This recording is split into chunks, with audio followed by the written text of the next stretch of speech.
Hey, and welcome to round 8 of the Leiden Chess Tournament. This round I played with black against quite a dangerous player, Peter Ypma. Not the highest rated of them all, but he just beat a few GMs, and he was going pretty well, going for his IM norm, his second IM norm. And when he's in shape, he's quite a dangerous player. So he also plays any opening with white, just every opening you can imagine. And it was pretty difficult to prepare. And with my win in the previous game against Leiden, I got the sole lead in this tournament. And that's something new for me. So I wasn't really sure what to do in this game. Because playing an opponent lower rated than me was quite an insane pairing at this point in the tournament. Because winning the game would probably ensure me of the tournament victory, at least shared already. So it was a huge chance for me, a huge opportunity to increase my lead in the tournament.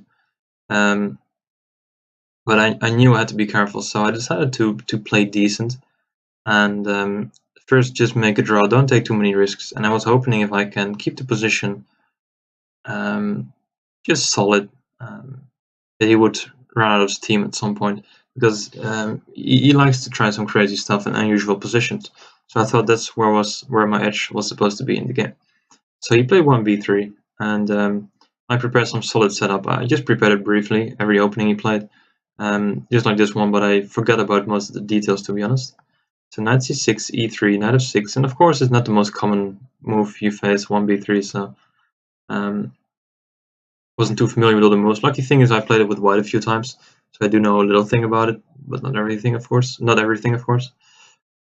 Bishop d6 looks quite awkward, but you just want to make sure that you protect the e5 pawn, and later on you will reorganize your pieces, and yeah, you simply have the time to go bishop d6. At some point you'll either try and force him with a6 to take on c6, so if you take back you can develop your bishop on c8, or you can just move your knight around, which is another plan. At some point maybe you can go knight e7, g6, go c6, put your bishop away, play d5, and take control of the center. So it's a bit slow, but it's a very healthy setup with black. So he went knight e2, and I knew this wasn't the main line, but I must admit I forgot what I'm supposed to do. So I castled, he castled, and I played a4, which is a decent move. I could also go for a6, but I wasn't sure after this move if I really liked the position. It's a bit like the anti-Berlin. So I didn't really want to go into this kind of position. From preparation, I could remember that you want to go e4 in order to try and exchange these bishops. And I thought it seemed pretty good. I didn't really find any refutations, so I decided to just give it a go and play it. So he played knight g3, I played bishop e5, bishop takes, knight takes. And now if I get the chance to play d5, I have quite a nice space advantage. So he should try and do something, so he played the move d4. I took, pawn takes, I played d5, he played d4, knight g6, and bishop e2. So at first it looked quite strange that he gives up his beautiful b2 bishop, but as you can see, now he put his pawns on the dark squares. So this bishop would have been not super good, and he did manage to exchange it for my, well, rather fine bishop if it would have been on d6, for example. So, and we also enter the famous crossbar structure, which is known from some d4, d5 openings, and where the idea is quite easy for white. He just wants to set up this minority attack. I'll play c6 at some point, and he's going to try and play b4, a4, b5, try to weaken my pawn structure on that side of the board, the famous minority attack. And it's my job to try and create some play against the white king, because I have some more space on the side of the board, and I can bring my pieces there quite easily. I do miss my bishop on d6 though, but still I can try to attack. But I just I should have thought more, just a bit better in this position. I thought I'd just play the move rook e8, play a few healthy moves, and just bring my pieces to his king, and I will create something at some point. And because I was I mean, he was playing quite quickly. I was low on time. Well, not low on time, but he had like 20 minutes more on the clock. So I wanted to catch up a bit on the clock. I decided not to think for too long and play some healthy moves. But after the game, I realized I should have played knight e8, I think. It looks quite strange to put the knight here. But you might have noticed compared to the normal calls, but his knight is a bit strange on g3. It's normally on f3, for example. And that means I need to find a whole new setup to attack. And I played rook e8 with the idea to put a knight on e4 and have this square, but it's quite a strange idea because his knight is covering this e4 square. So why would I try and put a knight on e4 while this square is covered? So I should have played a move like knight e8. And the idea is, there's several ideas. You can go knight c3, for example, c6, bishop d3. I mean, bishop e2 was not the best move, I think. So okay, bishop d3 would have been a better place to put the bishop. And I can go knight e6, and this has several functions. First of all, I'm going to try and push f5, f4, and try to annoy his knight a little bit, or at least try to weaken his pawn structure as well.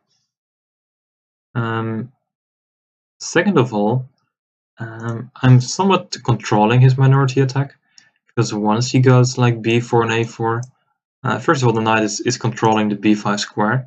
Not like it's impossible for him to push b5, but still it has some influence on that side of the board. And also, once he goes b4, sometimes I might be able to block with b5 and put a knight on c4, which is quite a nice square and a well-known method to stop this plan. So, for example, if he goes b4, I can play f5, knight e2, and I can go queen g5, and I can just develop my pieces, bishop d7, rook e8, and suddenly my attack is, well, it's more likely to happen. Let's put it that way. It's not super obvious how I'm gonna win immediately, but it's much better than what I played in the game. So knight e8 would have been a good move here, but instead I played the move rook to e8. He played knight e2, and I played queen e6, and it was so silly because during the game I figured he wants to go rook c2, queen c2, queen c5. Why do I put my queen on d6 then? Because I don't want to exchange the queens if I want to win in the attack. And still I played queen d6 for some mysterious reason. And I had instant regret because he played rook c1. I played c6 and he played queen c2, of course. And now queen c5 was coming. I was going to lose the tempo because I have to move my queen again then. So I played bishop g4, but it was pretty obvious. I'm pretty far away from any sort of attack against the white king. So at this point, I decided to take on e2 and offer the draw for just a few reasons. I'm not a big fan of offering draws, but my position in the tournament was such a unique opportunity to try and win. But I didn't want to risk too much in this game, and I felt like the game was slipping out of my hands. For the first time this tournament, I had less time than my opponent on the clock, like 20 minutes still. And he was playing quick, and I saw his plan coming, and I didn't have a plan myself. Because everything I tried with my queen and knights against his king, he can always push away my pieces, and he won't get checkmated. So he accepted the draw. Well, I thought he was slightly better, and he said he normally wouldn't do it, but also he was playing for an IM norm, and was almost like 80% sure to score his IM norm by taking the draw here. So in the end, the computer says it's equal position, of course. But I was quite happy with offering the draw at this point because I had a bad feeling about the game, and I missed my opportunity, lost the tempo, and yeah, it might be a bit lame to offer a draw so early in the game. But the tournament situation made me not want to take any risks at all in this game. So not the dream result, of course, but playing black in round 8 when you're the sole leader of the tournament is quite nice. So a bit of a short game, but still I thought it was worth sharing with you guys. So thank you for watching.